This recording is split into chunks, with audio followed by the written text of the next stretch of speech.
All right, we're back at the Be Different podcast, and we have a very special guest early this morning calling in, and we appreciate it very much. We have a longtime friend of mine, a big-time writer. It's Jeremy Warnemuende of 24/7 Sports, who writes for the Michigan State Spartans. You know, Jeremy, obviously a lot going on with Michigan State. It's the hottest story in the country right now when it comes to college basketball, and college basketball's had a lot of negative situations really come its way over the last year, and this is an unfortunate one. It hits close to home for me because I'm from Michigan. My brother went to Michigan State. You're a good friend of mine. You're at Michigan State.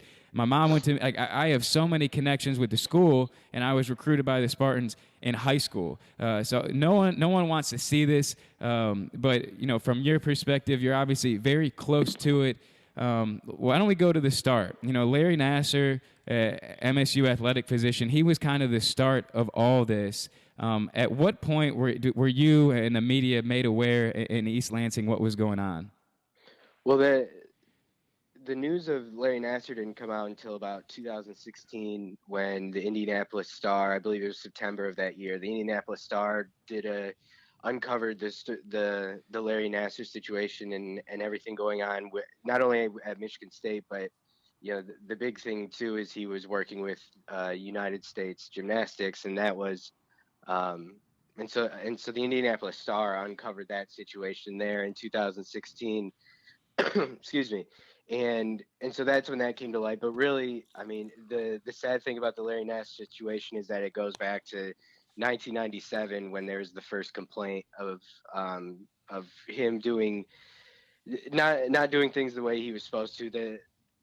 The thing is that what he was doing was considered a legit medical procedure, but he was doing it inappropriately, and there was a lot more to it. So the first complaint was in 1997 with the complaint went to Michigan State's gymnastics coach, and like too many other times in this case, the athlete that came forward was told that they were mistaken, that you know it was a legit medical procedure, that nothing wrong was happening, and that happened multiple other times throughout the course of the last or you know the 15 years after that, where a trainer would tell the athlete that no, you're not right. This is you know there's nothing to worry about here. Everything is fine.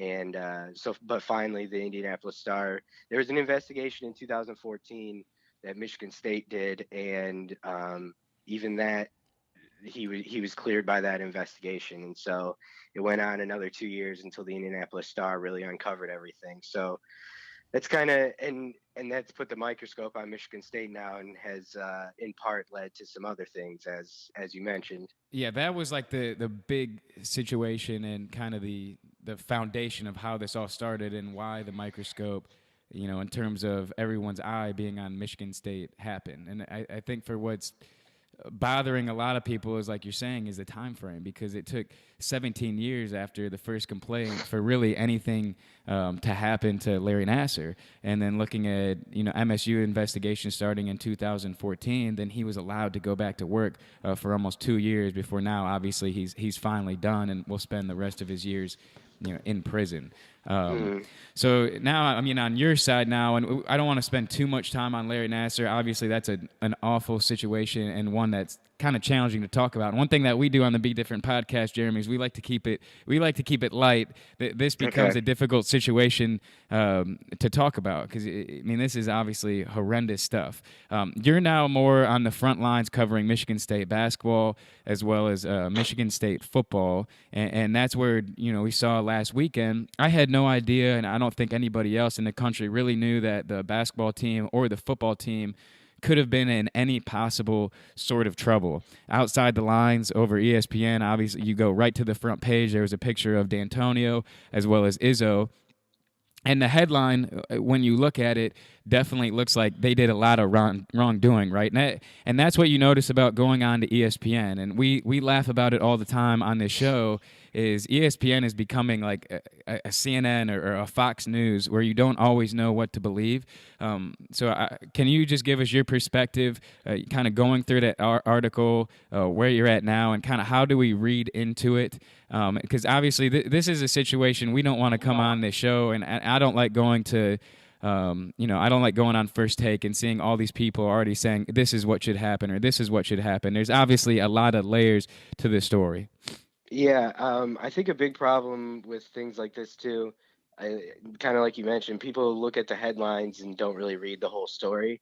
And so I think there's, it was kind of a lot of misinformation thrown around about the story itself. But basically, um, ESPN was already looking into Michigan State. The ESPN was looking into a few programs going back to like 2014. They've been investigating for a couple years, just at how sexual assaults are reported and things like that on campus with the athletic programs.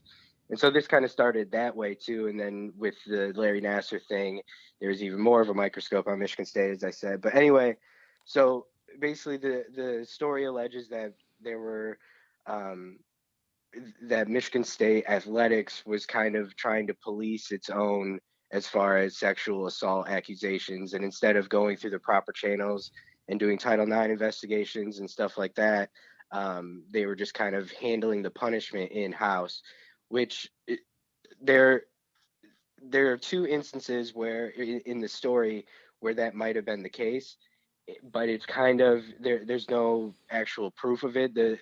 What ESPN did, they talked to a former Michigan State sexual assault counselor who Was was that frustrated. was that Lauren Lauren Allschwed? Allsweed. Okay. Allsweed, yeah. She was she left Michigan State in 2015 and was kind of frustrated with kind of the way things seemed to be swept under the rug, in her opinion, when it came to athletes and sexual assault. And I think in her 7 years at Michigan State, there was one actual prosecution of a sexual assault accusation, and that's not entirely Michigan State's fault. As with There were 16 sexual assault or cases of violence against women accusations against the football team since 2007 when Mark D'Antonio took over, and all but four of them there were either no charges or like the accuser didn't want to press charges or the prosecutor's office decided that they weren't pressing charges. And with the four that were charged, those were the four last year that people might remember that Mark D'Antonio kicked them off the team. And then there was another incident where Allsweed said she was told by Michigan State's general counsel, a lawyer at Michigan State, that Mark D'Antonio handled a sexual assault accusation by telling the kid to talk to his mom about it. Well, there he might have done that, but there's no proof that that's the only way Michigan State handled that one. So the any accusations against D'Antonio or concerns that D'Antonio was handling things improperly, he denied it flatly on Friday before a basketball game and said that was not the case. And so I don't know what comes of the Mark D'Antonio situation. It seems like he handled everything the way he was supposed to, as far based on what we know right now. Now I've heard ESPN has more that they're coming out with later at some point, but I'm not sure. And I think a And part of the problem, Jeremy, too, is like the credibility from the public. It's hard for us right now to have Tom Izzo come and speak and us believe him. It's hard for Mark yeah, D'Antonio to say that he didn't do anything or he handled everything properly or didn't know, and for us to believe him. Because when it goes from, the president has stepped down, the athletic director has stepped down, we talked about the Larry Nasser situation as well. And then you look at, a couple issues, like we'll focus on Tom Izzo here for a second, but he had a graduate yeah, assistant, Travis Walton, who played for Michigan State, was Defensive Player of the Year, I believe a senior on a team that went to a Final Four. But as a hmm graduate assistant in 2010, there's records of him punching a female. And once again, 2010, and he was allowed to continue coaching after the staff was made known that he did punch a female at a restaurant, I believe, in Lansing. And then a yeah, few is that a months bar? later, Michigan State reaches the Final Four, and then he was accused again of sexually assaulting a different female student. And Tom Izzo has to be aware of the situation and be educated on what to say when he's asked about that situation, because the microscope is on, and the thought from the public is this is a systematic problem, and everyone to some hmm extent was involved. And when he's asked in a press conference, he looks shaky. He looks like a guy that is uncertain on what to say. He looks like he doesn't really know how to handle it. And I think that's challenging for everybody else, trying to believe him or get to a point where they feel like he should keep his job. Yeah, yeah. The Tom Izzo, it is, up until this point, it's been really enjoyable covering Tom Izzo because unlike most coaches who are very, keep things close to the vest and don't really talk about things, he is very open. He speaks off the cuff a lot. After we'll have press conferences on a Monday or something like that, and then he'll spend an hour talking to us off the record about whatever we want. And so that's just most coaches don't do that. And so that's his natural, that's what he wants to do. He just wants to talk. So when he is told to stick to a script and say no comment and things like that, he's not very good at it. And he wasn't very good at it on Sunday, I don't think, at Maryland when he was asked about Travis Walton and he said I don't recall why he left and things like that. This Travis Walton situation is that's the one with Izzo where there's a possibility where he could get in trouble because, as you mentioned, the weird thing about Walton is that he wasn't even technically a grad assistant because he hadn't graduated yet. He went to Europe to play, and then he came back in December of 2009 and stayed in Izzo's basement for a couple weeks actually while he got himself settled. And Izzo just had him around as a student assistant. He wasn't officially hired in any capacity. He was just kind of there helping around.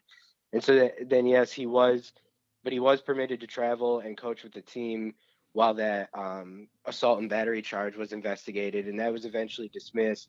But then you mentioned the accusation of Travis Walton was accused of raping a girl with two basketball players on the team. But so ESPN, again, the source for that was Lauren Allsweed, the sexual assault counselor, and she wrote a letter to Michigan State administrators detailing accusations of sexual assault on campus, and that one was included in there. But the accuser never went to police. The accuser's parents went to the athletic department and didn't want to go anywhere else with it, and so there's just a lot of questions about where it went from there, and why nobody was ever punished or why nothing ever happened there. And so there's still a lot of questions left to be answered with that. Travis Walton came out with a statement yesterday completely denying that he was ever accused of sexual assault. And so now it's kind of a he said, she said, because there's no other record of the complaint or the accusations. And so it's just kind of a waiting game now to see if and when Izzo actually comes out and says, explains the situation, or Michigan State explains exactly what went on in that situation. Do you think that's something that could happen before the season ends, or do you think, Izzo is going to do the best he can to finish out the Big Ten regular season, Big Ten tournament, and then the NCAAs? I'm not sure because the Attorney General is investigating Michigan State right now because of the Larry Nassar thing, and the investigation is focused on Larry Nassar, but he also said if anything else comes up that it will be, they will also pursue that as well. So I don't know if that's something that comes up in this Attorney General's investigation. I don't know. There's a game tonight, actually, 6:30. Michigan State plays. So it'll be another interesting press conference. Izzo will probably do his best to only focus on basketball questions, but I'm sure he'll be asked about other things.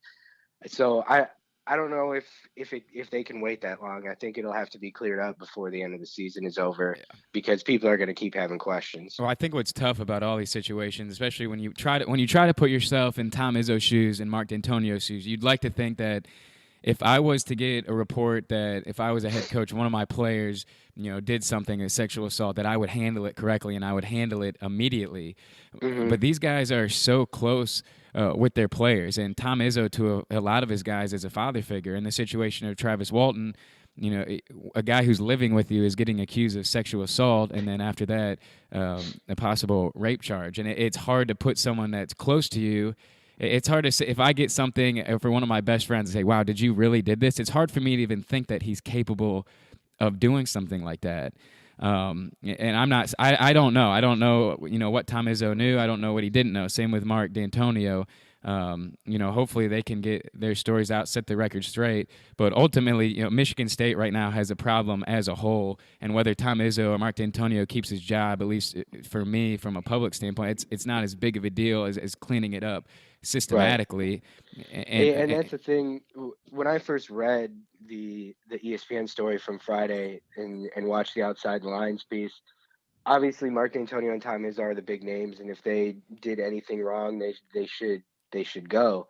They should be down at Michigan State. But I think what really people looked over and just focused on the coaches, when really this is a systemic problem at Michigan State, where there was just kind of a hush hush thing where they weren't necessarily sweeping things under the rug, but it there are examples where it looks like they were doing all that they could to, even when if it was investigated by police, they wouldn't take it to the proper avenues as far as investigating it, with the under Title IX regulations and stuff like that. And so I think it's there were certainly problems in the Michigan State athletic department. Mark Hollis knew that this story was coming and announced his retirement the morning it was released. And so I think he knew that there were problems that were uncovered. I don't know how much of it is on the coaches and how much of it is on, the administration at Michigan State. Well, and I think if anyone thinks this is just an issue that happens with Michigan State football and basketball players and not any other big time college institution, I mean, you have no idea what's going on. I mean, Yeah. this is happening. Unfortunately, it's happening everywhere, and within like the hookup culture that you have in college, and you have these high profile students playing basketball and football on TV. It becomes a little bit of an issue, and those guys become very entitled. They feel like they're kind of over the rest of their student body because they are on TV, they are recognizable, and sometimes you're going to get in situations that are a little bit dicey, and as the NCAA as a whole has to figure this thing out, and I'm always a big advocate for trying to make the players understand not only the microscope that they're in, but the importance of where they are right now, where that can take them. It really is not fun to see Michigan State go through this, and regardless of whether Izzo and D'Antonio keep their job, hopefully the healing process can start soon as possible. And everybody else, I think you just have to take your time, allow the facts to come out, and do your best to see it from a full perspective. Because if you don't have a perspective of the culture of the players, the teams, the university, you got to get the full story, before you're going to attack Tom Izzo or before you're going to attack Mark D'Antonio. So we really appreciate you coming on and talking to us about some of this stuff, because I'm sure that you're getting lit up with it nonstop in East Lansing. Yeah, that's been the only topic of conversation. It was weird because there was a basketball game that Friday night when this report came out.